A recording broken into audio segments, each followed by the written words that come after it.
তুমি আমার ওই ফকির বাবার কাছে নিয়ে যাও প্লিজ। এই তাবিজ দেওয়ার পর থেকে আমার জীবনে যা যা হইতেছে আমি কিছুই নিতে পারতেছি না। তাবিজের জন্য হয়েছে মানে? কে আমি এখন আর মিথ্যা কথা বলতে পারি না। আমি হাজারো চেষ্টা করলে এই তাবিজের কারণে আমার মুখ থেকে গড়গড়ায় সব সত্য কথা বের হয়ে যায়। মানে কি? তোমার কোনো কথাই তো আমি বুঝতে পারছি না। কেয়া, তুমি বিশ্বাস করবা না এই কয়টা দিন আমার সাথে কি কি খারাপ ঘটনা করছে, সবই তাবিজের জন্য।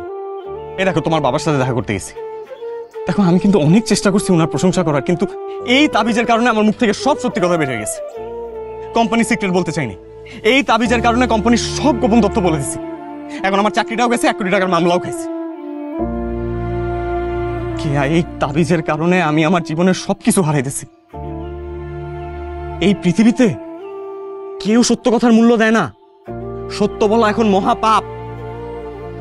কেয়া প্লিজ, তুমি আমার ওই ফকির বাবার কাছে নিয়ে চলো, আমার এই তাবিজ থেকে ছুটাও। আমি আর সত্য কথা বলতে চাই না, আমি আর নিতে পারতেছি না। কেয়া প্লিজ, কেয়া।